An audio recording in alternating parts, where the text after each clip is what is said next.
Hey y'all, what's up? It's Loren LoRosa letting you know that when it comes to accident or injury cases, Top Dog Law is a name that you should know. Whether it's a car wreck, slip and fall, construction site injury, don't play games with your future. Top Dog Law doesn't settle for those lowball answers. They get you top dollar, period. The call is completely free and you don't pay unless you win.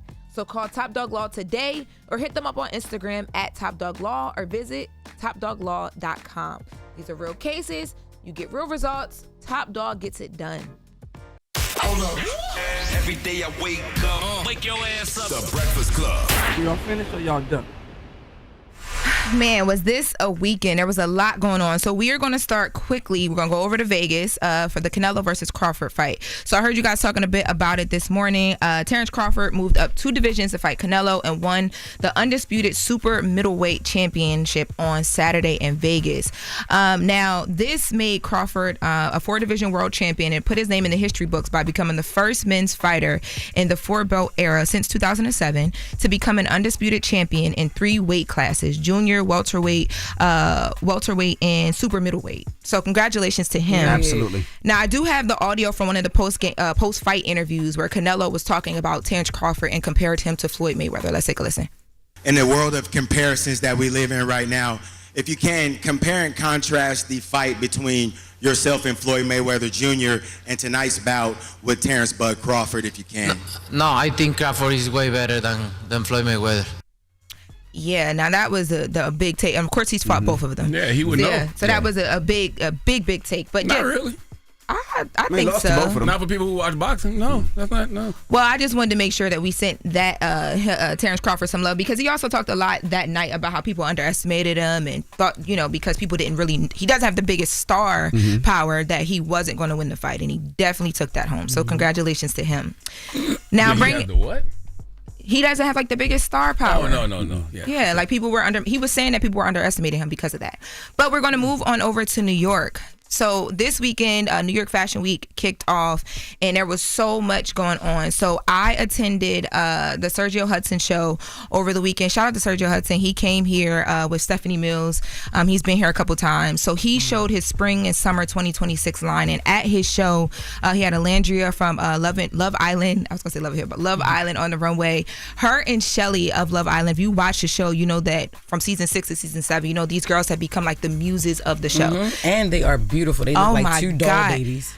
I saw them backstage I saw Alandria backstage at one of the shows, and I just couldn't stop staring at her. She's so beautiful. Alandria is pretty. Yeah, so they were everywhere. They were on every runway. They were at every show. They were the muses of New York Fashion Week. But also in attendance for Sergio was Miss Stephanie Mills, of course. Mary J. Blige was there as well. Stylist and icon June Ambrose. I got to meet her. I've seen that, yeah. Yes, and then Sherry Shepherd was there. I saw Sherry Shepherd a few times this week, but this was one of the first times that we actually got to like talk, because you're just moving and grooving. And she had pulled me to the side just to say hello, her and her publicist, Miss Simone, and they were actually telling me how our segment that we did on Nia Long, when we reported on it and we actually pulled the audio of what Sherry said, was really helpful for her on the back end, because it cleared up all of because it looked so messy and so crazy. Right. Yeah, so she was just talking to me a bit about navigating this space and, how to get in people's business, but like get to the point and keep clarity in things. Did she give you some tea on her executive producer, showrunner John Murray leaving? She could not give me any tea. She would not tell me anything, but I did make some phone calls. I had a couple conversations, because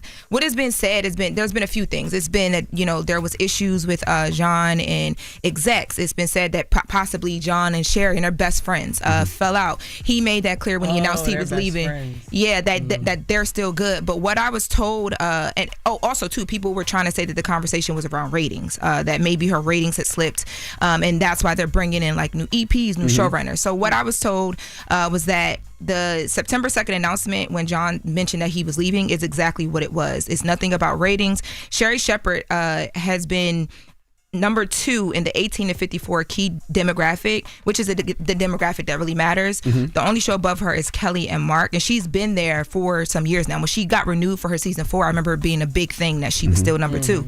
So people were making big. She's still at number 2 in 2554. Yes, 1854. Oh, 1854. Yeah, but people are making this a conversation about, is her show falling off? Are the ratings going out the window? Because now they're having to bring in new staff, like the production companies and networks are bringing in people. And from what I I was told over the weekend that is not true whatsoever.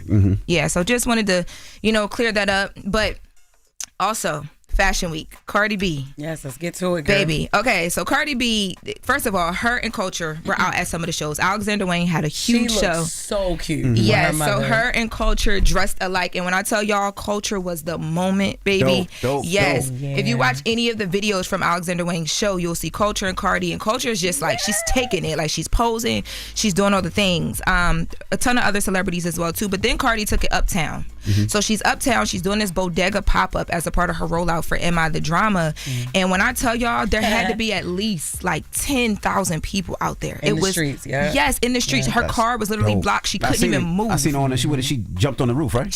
She had to. She couldn't go nowhere else. She had the baby out there with her. She had well, Blossom on the roof of the car with her. Culture was also in the car too. But Cardi B talked about the pop-up, and she said that Atlantic underestimated the amount of people that would show up. Let's take a listen to Cardi B speaking on the pop-up. That pop-up was insane. I think we underestimated that pop-up, but that pop-up means a lot to me because it's like Washington Heights is like my second hood.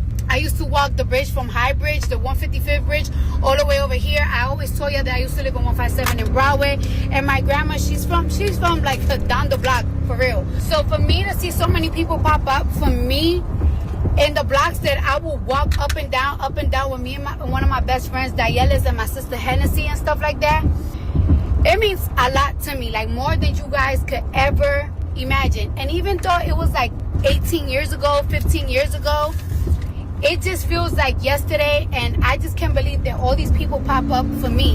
Dropping the clues bombs for Cardi B. Understanding that you still have to have a rollout, and when it comes to marketing and promotion, this is a dope rollout. Okay, like everybody gave the Clips a lot of credit, and they should have got it for just hitting up a bunch of media outlets, because that's what you used to do when you would have a rollout. But what Cardi's doing is actually, putting together events and pop-ups and marketing and promotion. Like, she's got a very dope rollout.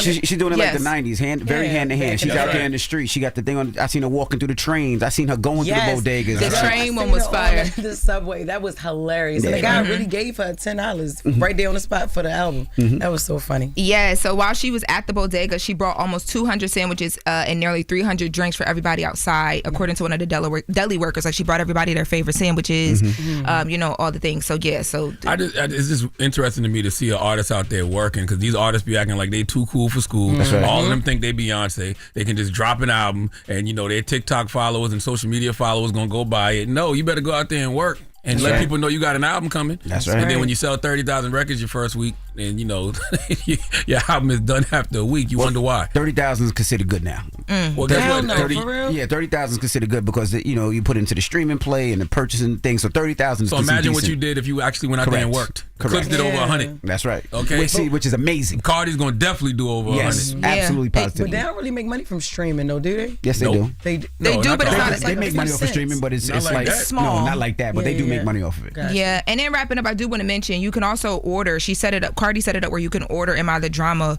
on DoorDash once it's released, and it kind of goes with the whole crazy. Cardi B bodega situation. You can order that on DoorDash. Yeah, she has it where you can order things on DoorDash. So you can buy the vinyl. I'm sure you can buy T-shirts. I'm sure you could buy I don't know if they have a cassette, but I know they have vinyl and CD, right? Marketing. Yeah, she has all of those. I love it. Yes, that's dope. Yeah, so that's the latest. We're going back inside in the next. Well, not true. Next hour we're going to talk about the Emmys. We got to go to LA. Okay, all right. Now when we come back, we got front page news. Tesla and Figaro's back, so we'll kick it with Tez. Let's just drop a clues bomb for Loren getting through that segment. Thank you. Keeping it moving, right? You kept it moving. You gave us the right amount of details for everything. Appreciate it. You ate that down. We missed you at Sergio Hudson. Oh, damn. I mean, not Sergio Hudson. Romeo Hunt. Yes, I was there too. Fashion show was yesterday. Yes, I landed back and I was tired. I figured. I told him that you had shows, but thank you, sis. I appreciate that. All right. When we come back, like I said, Tesla and Figaro front page news. So don't go anywhere. It's the Breakfast Club. Good morning. Hold up. Every day I wake up, wake your ass up. The Breakfast Club. Y'all finished or y'all done?